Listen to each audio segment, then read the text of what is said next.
Hello दोस्तों, स्वागत है आप सभी का। आज हम आपके जीके जीएस से महत्वपूर्ण 100 क्वेश्चन करेंगे जो कि आपके आने वाले किसी भी एग्जाम में बहुत ही ज़्यादा मदद मिलेगा। तो चलिए आइए स्टार्ट करते हैं। देखिए आपका पहला क्वेश्चन दे रहा है कि इंडिका पुस्तक के लेखक कौन है। तो इंडिका पुस्तक के लेखक आपके मेगास्थनीज है। इसके आगे आपका कुछ अन्य पुस्तक दे रहा है, उसके बारे में हम चर्चा कर लेते हैं।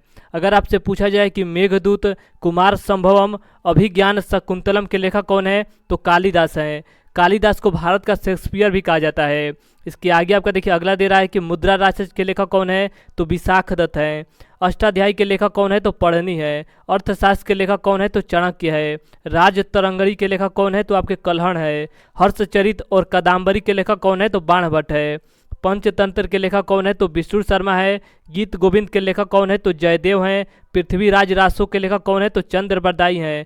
शाहनामा के लेखक आपके फिरदौसी हैं। आईने अकबरी के लेखक कौन है, तो अबुल फजल हैं। बाबरनामा के लेखक कौन है, तो बाबर हैं। अकबरनामा किसके द्वारा लिखा गया है, तो अबुल फजल के द्वारा लिखा गया है। हुमायूंनामा किसके द्वारा लिखा गया है, तो गुलबंद बेगम के द्वारा लिखा गया है। इसके आगे देखिए आपका कुछ अन्य पुस्तक और दिया गया है। जैसे आपका पूछा जाए कि मिलिंद पन्हो किसके द्वारा लिखा गया है, तो नागसेन के द्वारा लिखा गया है। बुद्ध चरित आपके अश्वघोष के द्वारा लिखा गया है। भारत भारतीय किसके द्वारा लिखा गया है, तो मैथिली शरण गुप्त के द्वारा लिखा गया है। वंदे मातरम आपके बंकिम चंद्र चटर्जी के द्वारा लिखा गया है। यंग इंडिया आपके महात्मा गांधी के द्वारा लिखा गया है। लाइफ डिवाइन किसके द्वारा लिखा गया है, तो अरविंद घोष के द्वारा। भारत एक खोज किसके द्वारा लिखा गया है पुस्तक, तो पंडित जवाहरलाल नेहरू के द्वारा लिखा गया है। डिवाइन लाइफ किसके द्वारा लिखा गया है, तो शिवानंद के द्वारा लिखा गया है। इंडिया विंस फ्रीडम किसके द्वारा लिखा गया है, तो अबुल कलाम आज़ाद के द्वारा लिखा गया है। इंडिया डिवाइडेड किसके द्वारा लिखा गया है, तो राजेंद्र प्रसाद के द्वारा। गोदान आपके मुंशी प्रेमचंद के द्वारा लिखा गया है। और मालती माधव किसके द्वारा लिखा गया है, तो आपके भवभूति के द्वारा लिखा गया है। देखिए ये ऐसे पुस्तक हैं जहाँ से क्वेश्चन आपका हमेशा देखने को मिल जाता है। तो चलिए इसके आगे चलते हैं और देखिए आपका अगला क्वेश्चन दे रहा है। अगला आपका देखिए 2 नंबर क्वेश्चन दे रहा है कि औरंगजेब का मकबरा कहाँ स्थित है। तो औरंगजेब का मकबरा आपके दौलताबाद में स्थित है। अगर इसके आगे बात की जाए कि अकबर का मकबरा कहाँ स्थित है, तो सिकंदराबाद में है। बाबर का मकबरा आपके काबुल में है। जहांगीर का मकबरा लाहौर में है। हुमायूं का मकबरा आपके दिल्ली में स्थित है। शेर शाह सूरी का मकबरा आपके सासाराम में स्थित है, जो कि बिहार में पड़ता है। शाहजहां का मकबरा आपके आगरा में स्थित है। और बैजू बावरा का मकबरा आपके चंदेरी में स्थित है, जो कि मध्य प्रदेश में पड़ता है। इसके आगे आपका अगला क्वेश्चन दे रहा है कि खजुराहो मंदिर कहाँ स्थित है, तो मध्य प्रदेश के छतरपुर जिले में स्थित है। और इस मंदिर का निर्माण चंदेल शासकों के द्वारा कराया गया था। इसके आगे कुछ अन्य मंदिर दे रहा है, उसके बारे में हम चर्चा कर लेते हैं। जैसे अगर आपसे पूछा जाए कि अजंता एवं एलोरा की गुफाएं कहाँ स्थित है, तो महाराष्ट्र के औरंगाबाद में स्थित है। शांति निकेतन कहाँ स्थित है, तो पश्चिम बंगाल के कोलकाता शहर में स्थित है। विजय स्तंभ कहाँ स्थित है, तो राजस्थान के चित्तौड़गढ़ में स्थित है। चार मीनार आपके हैदराबाद में स्थित है। हम्पी आपके कर्नाटक में स्थित है। चिल्का झील आपके उड़ीसा में स्थित है। एलिफेंटा की गुफाएं कहाँ स्थित है, तो मुंबई में स्थित है। रॉक गार्डन आपका चंडीगढ़ में स्थित है। सारनाथ आपके वाराणसी में स्थित है। महाबलीपुरम आपके चेन्नई में स्थित है। सांची स्तूप आपके मध्य प्रदेश के रायसेन जिला में स्थित है। और लिंगराज मंदिर कहाँ स्थित है, तो आपके उड़ीसा में स्थित है। इसके आगे देखिए, इसके आगे आपका दे रहा है कि सोमनाथ मंदिर कहाँ स्थित है, तो आपके गुजरात में स्थित है। देखिए सोमनाथ मंदिर यही मंदिर है जहाँ पर 1024 ईस्वी में मोहम्मद गजनी के द्वारा आक्रमण किया गया था। सोमनाथ मंदिर आपके गुजरात में स्थित है। कैलाश मंदिर आपके एलोरा महाराष्ट्र में स्थित है। महाबलेश्वर का मंदिर आपके महाराष्ट्र में है। दिलवाड़ा का जौन मंदिर आपके माउंट आबू राजस्थान में स्थित है। रामेश्वर मंदिर आपके तमिलनाडु राज्य में स्थित है। मीनाक्षी मंदिर आपके मदुरई तमिलनाडु में स्थित है। स्वर्ण मंदिर आपके पंजाब के अमृतसर शहर में स्थित है। 2.5 दिन का झोपड़ा आपके अजमेर राजस्थान में स्थित है। कांचीपुरम का मंदिर आपके तमिलनाडु यानी कि चेन्नई में स्थित है। तो ये सभी आपके मंदिर अच्छे से याद रखिएगा। इसके आगे चलिए और देखिए आपका अगला क्वेश्चन दे रहा है। अगला आपका क्वेश्चन है कि भाखड़ा नागल परियोजना किस नदी पर बनाया गया है, तो सतलज नदी पर बनाया गया है। और किस राज्य में है, तो पंजाब राज्य में है। इसके आगे देखिए कुछ अन्य परियोजना है, उसके बारे में हम चर्चा कर लेते हैं। अगर आपसे पूछा जाए कि इंदिरा गांधी नहर परियोजना किस नदी पर बनाया गया है, तो सतलज ब्यास नदी पर बनाया गया है। और किस राज्य में है, तो राजस्थान राज्य में है। हीराकुंड बांध आपके परियोजना महानदी पर बनाया गया है और उड़ीसा राज्य में स्थित है। तुंगभद्रा परियोजना आपके तुंगभद्रा नदी पर स्थित है और आंध्र प्रदेश में पड़ता है। फरक्का परियोजना कहाँ है, तो फरक्का परियोजना आपके पश्चिम बंगाल में स्थित है। और किस नदी पर है, तो गंगा और आपके भागीरथी नदी पर बनाया गया है। काकरा पारम कहाँ पर है, तो ताप्ती नदी पर बनाया गया है और गुजरात राज्य में पड़ता है। उकाई परियोजना आपकी ताप्ती नदी पर है और गुजरात राज्य में है। टिहरी बांध आपकी भागीरथी नदी पर है। सरदार सरोवर परियोजना परियोजना आपके नर्मदा नदी पर है। और गुजरात राज्य और मध्य प्रदेश राज्य को इससे लाभ होता है। तो ये सभी फैक्ट आप अच्छे से याद रखिएगा। इसके आगे चलिए और देखिए आपका अगला क्वेश्चन दे रहा है। अगला आपका 5 नंबर क्वेश्चन है कि टाइफाइड किन कारणों से होता है। तो टाइफाइड आपके बैक्टीरिया के कारण से होता है। देखिए कुछ आपके वायरस जनित रोग होते हैं, कुछ बैक्टीरिया जनित रोग होते हैं और आपका कुछ प्रोटोजोआ रोग होते हैं। इससे संबंधित हम रोगों के बारे में चर्चा कर लेते हैं। जैसे अगर आपसे पूछा जाए कि वायरस से कौन कौन से रोग होते हैं, तो रेबीज रोग होता है, चेचक होता है, जुखाम होता है, पोलियो होता है, इन्फ्लुएंजा होता है, खसरा होता है, डेंगू ज्वर होता है, एड्स होता है और आपका चिकनगुनिया रोग होता है। इसके आगे आपका बैक्टीरिया से कौन कौन से रोग होते हैं, तो टिटेनस होता है, फ्लेग होता है, हैजा होता है, तपेदिक होता है, डिप्थीरिया होता है और काली खांसी होता है और आपका निमोनिया होता है। ये सभी आपकी बैक्टीरिया से होने वाले रोग हैं। इसके आगे अगर बात की जाए कि प्रोटोजोआ से कौन कौन से रोग होते हैं, तो आपके मलेरिया होता है, पायरिया होता है, सोने की बीमारी होती है, पेचिस होता है और आपका काला जार होता है। इसके आगे आपका दे रहा है कि कवक से कौन कौन से रोग होते हैं, तो कवक से आपका गंजापन होता है, एथलीट फुट होता है, दमा होता है, खाज होता है और आपका दाद होता है। तो ये सभी आप रोग अच्छे से याद रखिएगा क्योंकि यहाँ से क्वेश्चन हमेशा आपके बनता है। इसके आगे चलिए और देखिए आपका अगला क्वेश्चन दे रहा है। अगला आपका 6 नंबर क्वेश्चन है कि नींबू में कौन सा अम्ल पाया जाता है, तो नींबू में आपका साइट्रिक अम्ल पाया जाता है। अगर आपसे बात की जाए कि खट्टे फल और संतरा में कौन सा अम्ल पाया जाता है, तो साइट्रिक अम्ल पाया जाता है। टमाटर में कौन सा अम्ल पाया जाता है, तो आक्जेलिक अम्ल पाया जाता है। इसके आगे आपका देखिए आगे आपका दे रहा है कि सिरका में कौन सा अम्ल पाया जाता है, तो एसिटिक अम्ल पाया जाता है। इमली और अंगूर में कौन सा अम्ल पाया जाता है, तो टारटेरिक अम्ल पाया जाता है। दूध में आपका लैक्टिक अम्ल पाया जाता है और मूत्र में आपका यूरिक अम्ल पाया जाता है। और बिच्छू के डंक और लाल चींटी के डंक में आपका फर्मिक अम्ल पाया जाता है। तो ये सभी आपके क्वेश्चन अच्छे से इसे याद रखिएगा। इसके आगे चलिए और देखिए आपका अगला क्वेश्चन दे रहा है। अगला आपका 7 नंबर क्वेश्चन है कि ब्रह्म समाज की स्थापना किसके द्वारा किया गया था, तो ब्रह्म समाज की स्थापना आपके राजा राम मोहन राय के द्वारा किया गया था। और कब किया गया था, तो 1828 ईस्वी में किया गया था।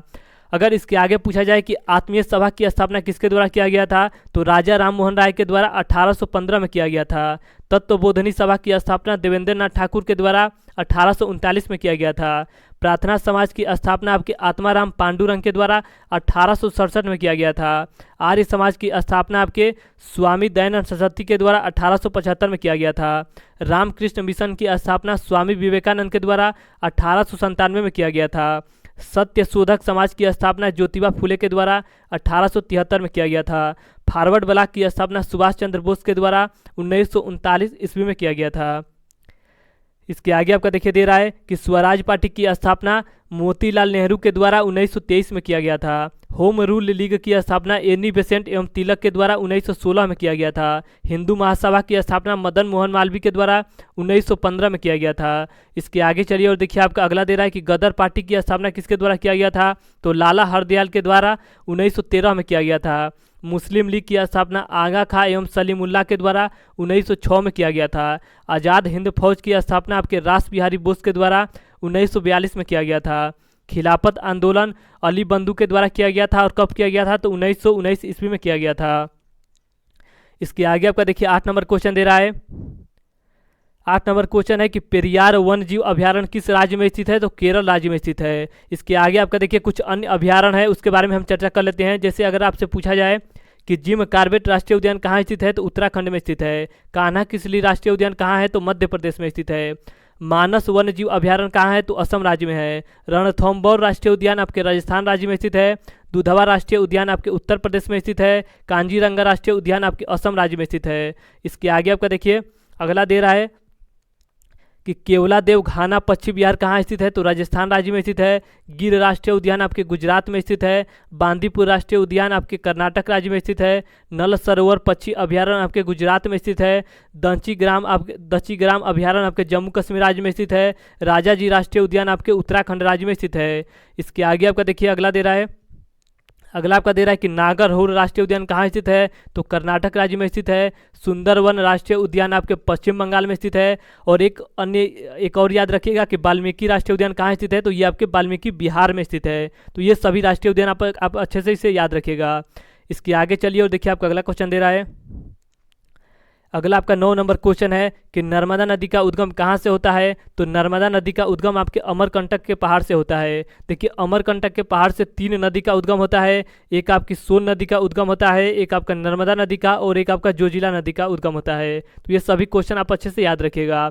और नर्मदा नदी अमरकंटक से निकलती है और जाके बंगाल की खाड़ी में गिर जाती है। इसके आगे कुछ अन्य नदियां हैं, उनके बारे में हम चर्चा कर लेते हैं। जैसे अगर आपसे पूछा जाए कि सिंधु नदी कहाँ से निकलती है, तो मानसरोवर झील से निकलती है और यह जाकर आपके अरब सागर में अपना पानी डाल देती है। ताप्ती नदी आपके मुल्ताई की पहाड़ से निकलती है और खंबात की खाड़ी में जाकर गिर जाती है। सोन नदी आपकी अमरकंटक से निकलती है और गंगा नदी में जाकर मिल जाती है। ब्रह्मपुत्र की बात की जाए तो ब्रह्मपुत्र नदी आपके मानसरोवर झील से निकलती है और बंगाल की खाड़ी में जाकर गिर जाती है। गोदावरी नदी आपकी नासिक के निकट से निकलती है और बंगाल की खाड़ी में जाकर गिर जाती है। कावेरी नदी आपकी ब्रह्मगिरी की पहाड़ी से निकलती है और बंगाल की खाड़ी में जाकर गिर जाती है।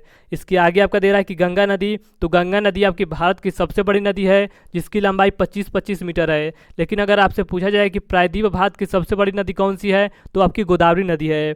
और गंगा नदी आपके उत्तराखंड के गंगोत्री ग्लेशियर से निकलती है और बंगाल की खाड़ी में जाकर गिर जाती है। देखिए नर्मदा नदी और ताप्ती नदी, ये दोनों नदियाँ आपकी अरब सागर में जाकर गिर जाती है। और जो आपकी लूनी नदी है, ये आपके गुजरात के कच्छ वाले रण में जाकर विलीन हो जाती है। तो इसे आप अच्छे से याद रखिएगा। इसके आगे चलिए और देखिए आपका अगला दे रहा है कि चंबल नदी कहाँ से निकलती है। तो चंबल नदी आपके जानापाव पहाड़ी से निकलती है और कहाँ जाकर गिर जाती है, तो यह आपके गिर जाती है यमुना नदी में जाकर गिर जाती है। चिनाब नदी की बात की जाए तो बारालाचा दारा से निकलती है और सिंध नदी में जाकर गिर जाती है। इसके आगे आपका दे रहा है कि झेलम नदी, तो झेलम नदी की अगर बात की जाए तो यह आपके शेषनाग झील से निकलती है और चिनाब नदी में जाकर गिर जाती है। और कृष्णा नदी की अगर बात की जाए तो यह आपके महाबलेश्वर से निकलती है और बंगाल की खाड़ी में जाकर गिर जाती है। देखिए इसके आगे आपका अगला क्वेश्चन दे रहा है कि राष्ट्रपति पर महाभियोग किस अनुच्छेद के अंतर्गत लगाया जा सकता है। तो अनुच्छेद 61 के तहत लगाया जा सकता है। इसके आगे आपका कुछ अनुच्छेद दिया गया है, उसके बारे में हम चर्चा कर लेते हैं। जैसे अगर आपसे पूछा जाए कि मूल अधिकार का उल्लेख कहाँ से कहाँ तक है, तो अनुच्छेद 12 से 35 तक है। और मूल अधिकार कहाँ से लिया गया है, तो आपके अमेरिका के संविधान से लिया गया है। विधि के समझ समानता आपके अनुच्छेद 14 में दिया गया है। अस्पृश्यता का अंत आपके अनुच्छेद 17 में दिया गया है। प्रेस की स्वतंत्रता आपके अनुच्छेद 19A में दिया गया है। प्राण एवं दैहिक स्वतंत्रता का उल्लेख आपके अनुच्छेद 21 में दिया गया है। बाल श्रम निषेध का उल्लेख आपके अनुच्छेद 23 में दिया गया है। राज्य के नीति निर्देशक सिद्धांत आपके 36 से 51 तक है। और यह कहाँ से लिया गया है, तो यह आपके आयरलैंड के संविधान से लिया गया है। ग्राम पंचायत का उल्लेख आपके अनुच्छेद 40 में किया गया है। इसके आगे आपका देखिए अगला दे रहा है कि बच्चों के लिए निःशुल्क शिक्षा आपके अनुच्छेद 21A में दिया गया है। भारत का राष्ट्रपति का उल्लेख अनुच्छेद 52 में दिया गया है। राष्ट्रपति का निर्वाचन आपके अनुच्छेद 54 में दिया गया है। राष्ट्रपति को क्षमादान करने की शक्ति 72 में दिया गया है। भारत के प्रधानमंत्री का उल्लेख अनुच्छेद 74 में दिया गया है। संसद का गठन आपके अनुच्छेद 79 में दिया गया है। और राज्यसभा लोकसभा का गठन आपके अनुच्छेद 80 और 81 में दिया गया है। तो ये सभी अनुच्छेद आप अच्छे से याद रखिएगा। इसके आगे आपका देखिए अगला दे रहा है कि लोकसभा का विघटन किस में दिया गया है, तो अनुच्छेद 85 में दिया गया है। संसद का संयुक्त अधिवेशन किस में दिया गया है, तो अनुच्छेद 108 में दिया गया है। और धन विधेयक किस में दिया गया है, तो अनुच्छेद 110 में धन विधेयक का उल्लेख किया गया है। इसके आगे आपका देखिए अगला दे रहा है कि अनुसूचित और जनजातीय क्षेत्र का उल्लेख किस में दिया गया है, तो अनुच्छेद 244 में दिया गया है। अनुच्छेद 76 क्या है, तो अनुच्छेद 76 आपका महान्यायवादी है। तो ये भी आप याद रखिएगा। इसके आगे आपका देखिए अगला दे रहा है कि वित्त आयोग का उल्लेख किस में दिया गया है, तो अनुच्छेद 280 में दिया गया है। निर्वाचन आयोग का उल्लेख किस में दिया गया है, तो अनुच्छेद 324 में दिया गया है। अनुसूचित जाति और जनजाति के आरक्षण का उल्लेख किस में दिया गया है, तो अनुच्छेद 330 में दिया गया है। संघ की राज्यभाषा अनुच्छेद 343 में दिया गया है। आपातकाल की व्यवस्था अनुच्छेद 352 में दिया गया है। संविधान संशोधन आपके अनुच्छेद 368 में दिया गया है। और राष्ट्रपति शासन आपका अनुच्छेद 356 में दिया गया है। तो ये सभी आपके अनुच्छेद अच्छे से इसे याद रखिएगा। इसके आगे आपका देखिए अगला क्वेश्चन दे रहा है कि समता का अधिकार किस में दिया गया है, तो 14 से 18 तक समता का अधिकार दिया गया है। स्वतंत्रता का अधिकार आपके अनुच्छेद 19 से 22 तक दिया गया है। शोषण के विरुद्ध अधिकार अनुच्छेद 23 से 24 तक दिया गया है। धार्मिक स्वतंत्रता का अधिकार आपके अनुच्छेद 25 से 28 तक दिया गया है। संस्कृत और शिक्षा का अधिकार आपके अनुच्छेद 29 से 30 तक दिया गया है। संवैधानिक उपचार का अधिकार आपके अनुच्छेद 32 से 35 तक दिया गया है। तो ये सभी क्वेश्चन आप अच्छे से इसे याद रखिएगा।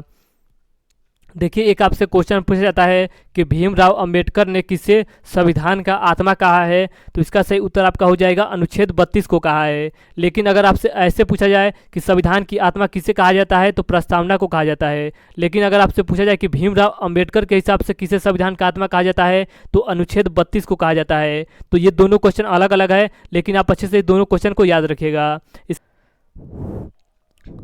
देखिए, इसके आगे आपका 11 नंबर क्वेश्चन दे रहा है कि वायुमंडलीय दाब की माप के लिए किसका उपयोग किया जाता है, तो बैरोमीटर का प्रयोग किया जाता है। अगर आपसे पूछा जाए कि स्टेथोस्कोप का प्रयोग किसमें किया जाता है, तो हृदय और फेफड़े की गति सुनने के लिए किया जाता है।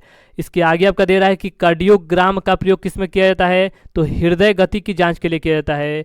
मैनोमीटर का प्रयोग किसमें किया जाता है, तो पौधों की जड़ों के दाब की माप के लिए किया जाता है। इसके आगे आपका देखिए दे रहा है कि रेन गेज का प्रयोग किसमें किया जाता है, तो वर्षा की माप के लिए किया जाता है। रिएक्टर स्केल का प्रयोग किसमें किया जाता है, तो भूकंप की तीव्रता मापने के लिए। लैक्टोमीटर का प्रयोग आपके दूध की शुद्धता मापने के लिए। सिस्मोग्राफ का प्रयोग आपके भूकंप मापी यंत्र के लिए किया जाता है। आडोमीटर का प्रयोग आपके पहिए द्वारा तय की गई दूरी को मापने के लिए किया जाता है। टेकोमीटर का प्रयोग आपके विमान की गति को मापने के लिए किया जाता है। तो ये सभी फैक्ट आप अच्छे से इसे याद रखिएगा। इसके आगे चलिए और देखिए आपका अगला क्वेश्चन दे रहा है। अगला आपका 12 नंबर क्वेश्चन है कि फतेहपुर सीकरी का निर्माण किसके द्वारा कराया गया था, तो फतेहपुर सीकरी का निर्माण आपके अकबर के द्वारा कराया गया था। इसके आगे आपका देखिए कुछ गुफाएं हैं, उनके बारे में हम चर्चा कर लेते हैं। अगर आपसे पूछा जाए कि अजंता की गुफाएं का निर्माण किसके द्वारा किया गया था, तो गुप्त शासकों द्वारा। एलोरा की गुफाएं राष्ट्रकूटों द्वारा निर्माण कराया गया था। कांचीपुरम का मंदिर पल्लव राजे द्वारा। खजुराहो मंदिर चंदेल शासकों के द्वारा। कुतुब मीनार आपके कुतुब बिन ऐबक के द्वारा। 2.5 दिन का झोपड़ा आपके कुतुब बिन ऐबक के द्वारा। इसके आगे देखिए, इसके आगे आपका दे रहा है कि कोणार्क मंदिर का निर्माण किसके द्वारा कराया गया है, तो नरसिंह देव प्रथम के द्वारा। हौज खास आपके अलाउद्दीन खिलजी के द्वारा। विजय स्तंभ आपके महाराणा कुंभ के द्वारा इसका निर्माण कराया गया है। इसके आगे आपका देखिए विजय स्तंभ की अगर बात की जाए तो महाराणा कुंभा के द्वारा इसकी निर्माण कराया गया है। आगरा फोर्ट आपके अकबर के द्वारा। 4 मीनार आपके कुल्लू कुतुब शाही के द्वारा। इसके आगे देखिए, इसके आगे आपका दे रहा है कि ताजमहल का निर्माण आपके शाहजहां के द्वारा। जामा मस्जिद शाहजहां के द्वारा। मोती मस्जिद शाहजहां के द्वारा। और लाल किला का दरवाजा आपके शाहजहां के द्वारा निर्माण कराया गया है। विलियम फोर्ट कॉलेज की स्थापना किसके द्वारा कराया गया है, तो लॉर्ड बेलजली के द्वारा कराया गया है। तो ये सभी फैक्ट आप अच्छे से याद रखिएगा। देखिए, इसके आगे आपका अगला क्वेश्चन दे रहा है कि महात्मा गांधी की समाधि का क्या नाम है, तो राजघाट नाम है। कुछ अन्य समाधियां हैं, उनके बारे में हम चर्चा कर लेते हैं। जैसे अगर आपसे बात की जाए कि पंडित जवाहरलाल नेहरू की समाधि का क्या नाम है, तो शांतिवन नाम है। लाल बहादुर शास्त्री का विजय घाट नाम है। इंदिरा गांधी की समाधि का क्या नाम है, तो शक्ति स्थल नाम है। राजीव गांधी का वीरभूमि नाम है। चौधरी चरण सिंह का किसान घाट नाम है। डॉक्टर राजेंद्र प्रसाद की समाधि का महाप्रयाण घाट नाम है। मोरारजी देसाई की बात करें तो अभय घाट नाम है। जगजीवन राम की बात की जाए तो समता स्थल इनकी समाधि का नाम है। इसके आगे आपका दे रहा है कि गुलजारी लाल नंदा की समाधि स्थल का क्या नाम है, तो नारायण घाट नाम है।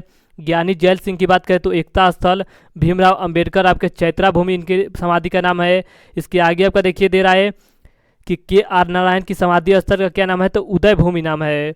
इसके आगे चलिए और आपका अगला दे रहा है कि शंकर दयाल शर्मा की समाधि स्थल का क्या नाम है, तो कर्म भूमि नाम है। अगला आपका 14 नंबर क्वेश्चन है कि गोबी का मरुस्थल कहाँ स्थित है, तो मंगोलिया में स्थित है। सहारा मरुस्थल कहाँ स्थित है, तो आपके उत्तरी अफ्रीका में स्थित है। कालाहारी मरुस्थल कहाँ स्थित है, तो बोत्सवाना में स्थित है। इसके आगे आपका दे रहा है कि थार मरुस्थल कहाँ है, तो उत्तरी पश्चिमी भारत एवं पाकिस्तान की तट पर स्थित है। अटाकामा मरुस्थल कहाँ है, तो उत्तरी चिली में स्थित है। तो ये सभी फैक्ट आप अच्छे से याद रखिएगा। इसके आगे चलिए और आपका अगला क्वेश्चन दे रहा है 15 नंबर कि अंतर्राष्ट्रीय मुद्रा कोष का मुख्यालय कहाँ स्थित है, तो अंतर्राष्ट्रीय मुद्रा कोष यानी कि IMF का मुख्यालय आपके वाशिंगटन DC में है। और इसका निर्माण कब हुआ था, तो यह आपके 1945 में बना था। इसके आगे आपका दे रहा है कि विश्व बैंक का मुख्यालय कहाँ स्थित है, तो वाशिंगटन DC में है और यह भी आपका 1945 में बना था। खाद्य एवं कृषि संगठन का मुख्यालय आपके रोम में है और 1945 में बना था। विश्व व्यापार संगठन जिसका मुख्यालय जनेवा में स्थित है और यह आपका 1995 में बना था। विश्व स्वास्थ्य संगठन यानी कि WHO का मुख्यालय कहाँ स्थित है? तो जनेवा में स्थित है और यह आपका 1948 में बना था। गेट का मुख्यालय कहाँ स्थित है? तो जनेवा में स्थित है और यह आपका 1947 में बना था। रेड क्रॉस का मुख्यालय आपके जनेवा में स्थित है और यह आपके 1863 में बना था। सार्क का मुख्यालय आपके काठमांडू में है और यह आपका 1985 में बना था। इसके आगे आपका दे रहा है कि इंटरपोल, तो इंटरपोल का मुख्यालय आपके पेरिस में है और यह आपका 1923 ईस्वी में बना था। इसके आगे चलिए और देखिए आपका अगला क्वेश्चन दे रहा है 16 नंबर कि केंद्रीय चावल अनुसंधान संस्था कहाँ स्थित है? तो आपके कटक में स्थित है। अगला आपका दे रहा है कि केंद्रीय गन्ना अनुसंधान संस्था आपके कोयम्बटूर में स्थित है। केंद्रीय आलू अनुसंधान आपके शिमला में स्थित है। केंद्रीय दलहन अनुसंधान आपके कानपुर में स्थित है। भारतीय चीनी तकनीक संस्था आपके कानपुर में स्थित है। वन अनुसंधान संस्था आपके देहरादून में स्थित है। केंद्रीय तंबाकू अनुसंधान संस्था आपके राजमुंदरी में स्थित है। इसके आगे आपका देखिए, इसके आगे आपका दे रहा है कि केंद्रीय चमड़ा अनुसंधान संस्था कहाँ स्थित है? तो चेन्नई में स्थित है। भारतीय लाख अनुसंधान संस्था आपके रांची में स्थित है। प्लाज्मा अनुसंधान संस्था आपके गांधीनगर में स्थित है। राष्ट्रीय समुद्र विज्ञान संस्था आपके पणजी में स्थित है। केंद्रीय औषधि अनुसंधान संस्था आपके लखनऊ में स्थित है। भारतीय मौसम विज्ञान संस्था आपके नई दिल्ली में स्थित है और भारतीय मौसम वेधशाला आपके पुणे में स्थित है। तो ये सभी संस्था आप अच्छे से याद रखिएगा। इसके आगे चलिए और देखिए कुछ अन्य और संस्था है, जैसे अगर आपसे बात की जाए कि अखिल भारतीय आयु विज्ञान संस्था कहाँ स्थित है? तो नई दिल्ली में स्थित है। भारतीय पुरातत्व सर्वेक्षण विभाग कहाँ स्थित है? तो कोलकाता में स्थित है। केंद्रीय भवन निर्माण अनुसंधान संस्था कहाँ स्थित है? तो आपके रुड़की में स्थित है। तो चलिए इसके आगे चलते हैं। ये सभी संस्था आप अच्छे से याद रखिएगा, यहाँ से आपके क्वेश्चन देखने को मिल जाता है। इसके आगे आपका दे रहा है कि आगा खा ट्रॉफी किस खेल से संबंधित है? तो आगा खा ट्रॉफी का संबंध आपके हॉकी से है। अगर बात की जाए कि फीफा कप का संबंध किससे है? तो फुटबॉल से है। रोवर्स कप का संबंध आपके फुटबॉल से है। रणजी ट्रॉफी का संबंध आपके क्रिकेट से है। थॉमस कप का संबंध आपके बैडमिंटन से है। डेविड कप का संबंध आपके टेनिस से है। उबेर कप का संबंध आपके बैडमिंटन से है। राइडर कप का संबंध आपके गोल्फ से है। डुरंड कप का संबंध आपके फुटबॉल से है। संतोष ट्रॉफी कप का संबंध आपके फुटबॉल से है। इसके आगे देखिए, इसके आगे आपका दे रहा है कि एशिया कप का संबंध किससे है? तो क्रिकेट से है और होलकर ट्रॉफी का संबंध आपके ब्रिज खेल से है। तो ये सभी आप अच्छे से याद रखिएगा। इसके आगे आपका देखिए 19 नंबर क्वेश्चन दे रहा है कि कबड्डी में कितने खिलाड़ी होते हैं? तो कबड्डी में आपके 7 खिलाड़ी होते हैं। अगर बात की जाए कि क्रिकेट में कितने खिलाड़ी होते हैं? तो क्रिकेट में आपके 11 खिलाड़ी होते हैं। फुटबॉल में भी आपके 11 खिलाड़ी होते हैं और आपके हॉकी में भी आपके 11 खिलाड़ी होते हैं। खो खो में कितने खिलाड़ी होते हैं? तो 9 होते हैं। पोलो में 4 खिलाड़ी होते हैं। लान टेनिस में आपका 1 या 2 खिलाड़ी होते हैं और बैडमिंटन में आपके 1 या 2 खिलाड़ी होते हैं। तो इसे आप अच्छे से याद रखिएगा। इसके आगे आपका देखिए दे रहा है कि वाटर पोलो में कितने खिलाड़ी होते हैं? तो वाटर पोलो में आपके 7 खिलाड़ी होते हैं। वॉलीबॉल में 6 खिलाड़ी होते हैं। बास्केटबॉल में 5 खिलाड़ी होते हैं। टेबल टेनिस में आपका 1 या 2 खिलाड़ी होते हैं। रग्बी फुटबॉल में सबसे ज़्यादा आपके 15 खिलाड़ी होते हैं और आपके बेसबॉल में 9 खिलाड़ी होते हैं और आपके हॉकी क्रिकेट और फुटबॉल में आपके 11 खिलाड़ी होते हैं। इसके आगे देखिए, इसके आगे आपका 20 नंबर क्वेश्चन दे रहा है कि हरित क्रांति का संबंध किससे है? तो हरित क्रांति का संबंध आपके खाद्य उत्पादन से है। नीली क्रांति का संबंध किससे है? तो मत्स्य उत्पादन से है। पीली क्रांति का संबंध आपके तिलहन उत्पादन से है। रजत क्रांति का संबंध आपके अंडा उत्पादन से है। गोल क्रांति का संबंध आपके आलू उत्पादन से है। श्वेत क्रांति का संबंध आपके दुग्ध उत्पादन से है। भूरी क्रांति का संबंध आपके उर्वरक उत्पादन से है। लाल क्रांति का संबंध आपके मांस उत्पादन से है। इसके आगे आपका देखिए दे रहा है कि गुलाबी क्रांति का संबंध आपके झींगा उत्पादन से है। सुनहरी क्रांति का संबंध आपके फल एवं सब्जी उत्पादन से है। इसके आगे आपका 21 नंबर क्वेश्चन दे रहा है कि पीर पंजाल दारा किस राज्य में स्थित है? तो जम्मू कश्मीर राज्य में स्थित है। इसके आगे अगर बात की जाए कि काराकोरम और जोजिला दारा किस राज्य में स्थित है? तो लद्दाख में स्थित है।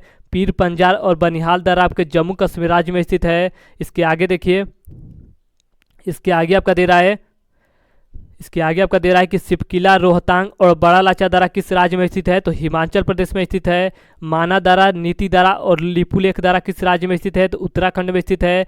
नाथुला और जेलेपला दारा आपके सिक्किम राज्य में स्थित है। तुजू दारा आपके मणिपुर में स्थित है। थालगढ़ दर्रा और भोरगढ़ दर्रा आपके महाराष्ट्र राज्य में स्थित है। पालघाट दर्रा आपके केरल राज्य में स्थित है। तो ये सभी दर्रे आप अच्छे से याद रखिएगा। देखिए इसके आगे आपका अगला क्वेश्चन दे रहा है कि किस नदी पर शिव समुद्रम जलप्रपात स्थित है, तो कावेरी नदी पर स्थित है। और किस राज्य में है, तो आपके कर्नाटक राज्य में स्थित है। देखिए इसके आगे आपका कुछ जलप्रपात है, उसके बारे में हम चर्चा कर लेते हैं। अगर आपसे बात की जाए कि भारत की सबसे बड़ी जलप्रपात कौन है, तो यह आपकी जोग या गरसोपा जलप्रपात है, जो कि शरावती नदी पर है और कर्नाटक राज्य में स्थित है। इसके आगे अगर बात की जाए कि हुंडरू जलप्रपात किस नदी पर है, तो स्वर्ण रेखा नदी पर है और रांची में है। कपिल धारा जलप्रपात आपकी नर्मदा नदी पर है और आपके अनूपपुर में स्थित है।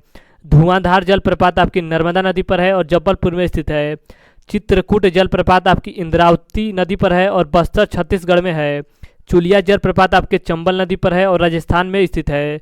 इसके आगे आपका देखिए अगला दे रहा है कि दुग्धधारा जलप्रपात कहाँ है, तो नर्मदा नदी पर है और आपके मध्य प्रदेश में स्थित है। अगला आपका क्वेश्चन है 23 नंबर की भारत की सबसे बड़ी मीठे पानी की झील कौन है, तो यह आपकी बुलर झील है, जो कि आपके जम्मू कश्मीर राज्य में स्थित है। इसके आगे कुछ झील दिया गया है, उसके बारे में चर्चा कर लेते हैं। अगर आपसे पूछा जाए कि वेबनाथ झील कहाँ स्थित है, तो केरल राज्य में स्थित है। इसके आगे देखिए इसके आगे आपका दे रहा है कि चिल्का झील कहाँ स्थित है, तो उड़ीसा में स्थित है और ये आपकी खारे पानी की झील है। डल झील आपका श्रीनगर में स्थित है। पुलिकट झील आपके तमिलनाडु आंध्र प्रदेश में स्थित है। लोकटक झील आपके मणिपुर में स्थित है। सांभर और पुष्कर झील आपके राजस्थान राज्य में स्थित है। और फुलहर झील कहाँ स्थित है, तो आपके उत्तर प्रदेश में स्थित है। तो आज हमने लगभग 100 से अधिक क्वेश्चन लगाए, जो कि आपके आने वाले किसी भी एग्जाम में बहुत ही ज़्यादा मदद मिलेगा। तो अगर आपको वीडियो अच्छा लगता है तो वीडियो को लाइक और शेयर करना मत भूलिएगा। तो चलिए आज के लिए इतना ही, धन्यवाद।